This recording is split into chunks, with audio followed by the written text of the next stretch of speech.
মুহূর্তে আমরা সপ্তম শ্রেণী দ্বিতীয় পর্যায়ক্রমিক মূল্যায়নের পরিবেশ ও বিজ্ঞানের 5 নম্বর স্কুলের প্রশ্নের উত্তরগুলো আলোচনা করব।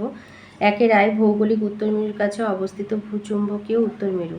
2 বলেছে কোনটি জীবাশ্ম জ্বালানি নয় জৈব গ্যাস। 3 এক ব্যক্তি সমতল দর্পণের সামনে দর্পণ থেকে 10 সেমি দূরে দাঁড়িয়ে আছে। ওই ব্যক্তি যদি দর্পণের দিকে আরও 3 সেন্টিমিটার এগিয়ে আসে তাহলে এখন ওই ব্যক্তি তার প্রতিবিম্বের সমান দূরত্ব হবে 14 সেন্টিমিটার। 2 রায়তে আছে বাল্বের ফিলামেন্ট কোন ধাতু দিয়ে তৈরি? টাংস্টেন ধাতু দিয়ে তৈরি। 2 আছে এলইডির পুরো কথাটা কি? এটা বইয়ের 59 পৃষ্ঠায় রয়েছে।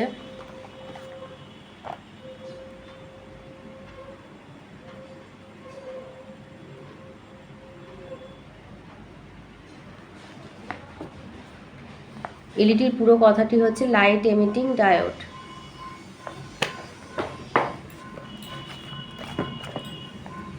তিনি দিয়েছে একটি দণ্ড চুম্বকের জ্যামিতিক দৈর্ঘ্য 10 সেমি হলে ওই চুম্বকের চৌম্বক দৈর্ঘ্য কত হবে? 10 গুণ 0.86 মানে 8.60 বা 8.6 সেমি। 4 বলেছে সূচিছিদ্র ক্যামেরায় একটা বস্তুকে তুমি যত ছিদ্রের দিকে আনবে প্রতিকৃতির কি পরিবর্তন তুমি দেখবে? এটা তোমাদের বইয়ের 24 পাতায় আছে। এই যে ছিদ্রের যত কাছে আনবে প্রতিকৃতি তত বড় হবে। 3 রায়তে আছে ঘন মাধ্যম থেকে লঘু মাধ্যমে আলোর প্রতিসরণের রেখাচিত্র অঙ্কন করে আপাতন কোণ আর প্রতিসরণ কোণ চিহ্নিত করো। এটা বইয়ের 31 পাতায় আছে। বলেছে ঘন মাধ্যম থেকে লঘু মাধ্যম মানে এই ছবিটা দেবে, এই ছবিটা দেবে আর যেখানে যা লেখা আছে দেখিয়ে দেবে। 2 দিয়েছে আকর্ষণ অপেক্ষা বিকর্ষণী চুম্বকত্বে নিশ্চিত প্রমাণ ব্যাখ্যা করো। বিকর্ষণী চুম্বকত্বে প্রকৃষ্ট প্রমাণ ব্যাখ্যা করো। একটি দণ্ডচুম্বক কিনা তা পরীক্ষা করতে হলে ওই দণ্ডের এক প্রান্তে একটি চুম্বক শলাকার যে কোনো একটি মেরুর কাছে আনা হলো। এখন নিচে দুটি ঘটনার মধ্যে একটি ঘটতে পারে। এক হচ্ছে চুম্বক শলাকার মেরুটি দণ্ডের দিকে ঘুরে এলো অর্থাৎ আকর্ষণ ঘটলো। সিদ্ধান্ত এক্ষেত্রে দণ্ডটি চুম্বক কিনা তা সঠিকভাবে বলা যাবে না, দণ্ডটি চৌম্বক পদার্থ হতে পারে। যুক্তি হচ্ছে চুম্বক আর চৌম্বক পদার্থের মধ্যে আকর্ষণ হয়, আবার দুটি চুম্বকের বিষম মেরুর মধ্যেও আকর্ষণ হয়। 2 হচ্ছে চুম্বক শলাকার মেরুটি দণ্ডের দিক থেকে দূরে সরে গেল অর্থাৎ বিকর্ষণ ঘটলো, তো দণ্ডটি নিশ্চিতভাবে চুম্বক। যুক্তি হচ্ছে বিকর্ষণ কেবলমাত্র চুম্বকে দুটি সমমেরুর মধ্যেই সম্ভব, এক্ষেত্রে চুম্বক শলাকার দণ্ডটির মুখোমুখি প্রান্তে সমমেরু থাকে। অতএব আকর্ষণ অপেক্ষা বিকর্ষণই হচ্ছে চুম্বকত্বের শ্রেষ্ঠ প্রকৃষ্ট প্রমাণ।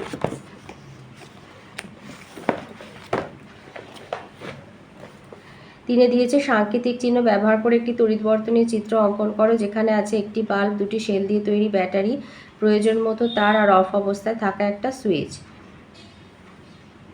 তো এইভাবে দেখিয়ে দেবে। অফ থাকলে এরকম ছাড়া থাকবে, এটা যদি জুড়ে থাকে তাহলে এটা অন, বর্তনীটা মানে অন হয়ে আছে, এটা অফ।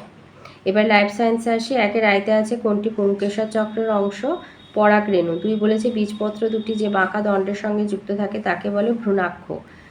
2 রায়তে আছে 4টির মধ্যে সম্পর্কযুক্ত শস্যল বীজ, এই শস্য ভ্রূণ মূলাবরণী ডেল্টয়েড এগুলো শস্যল বীজের অংশ। 3 দিয়েছে বিসদৃশ ধুতরা, এই অপরাজিতা কলাবতী বক এদের দলমণ্ডলগুলোর গঠন মোটামুটি এক, ধুতরা ফুলের আলাদা। 3 দিয়েছে শূন্যস্থান পূরণ, কাণ্ডের ত্বকে মোম জাতীয় পদার্থের আস্তরণ বাষ্পমোচন প্রতিহত করে। 3 রায়তে দিয়েছে ফুল ফুটলে মৌমাছিরা উড়ে আসে কেন? এটা বইয়ের 213 পাতায় রয়েছে। আচ্ছা, এখানে বলেছে যে এই যে যেমন পেঁয়াজ কাটার সময় চোখ জ্বালা করে, ফল কাটলে ছোটো ছোটো মাছেরা উড়ে এসে ভিড় করে, ফুল ফুটলে মৌমাছিরা উড়ে আসে, ফল ধরলে রাত্রে বাদুড়া ফল খেতে উড়ে আসে। তো এক্ষেত্রে বলছে উদ্ভিজ্জ পদার্থ থেকে উদ্বায়ী যৌগগুলো বাষ্পীভূত হয়, এইসব যৌগের অণুরা বাতাসের মধ্যে দিয়ে ছড়িয়ে পড়ে। এই অণুরা খুব কম পরিমাণে থাকলেও প্রাণীদের ঘ্রাণেন্দ্রিয়ের বিশেষ কিছু প্রোটিনের সঙ্গে যুক্ত হয়, এর ফলে মস্তিষ্কে গন্ধের অনুভূতি জাগে, বাতাস বইলে গন্ধের যৌগের অণুগুলো আরও দ্রুত ছড়িয়ে পড়তে থাকে, আর বিভিন্ন প্রাণীর ঘ্রাণেন্দ্রিয়ের সূক্ষ্মতা বিভিন্ন রকমের হয়।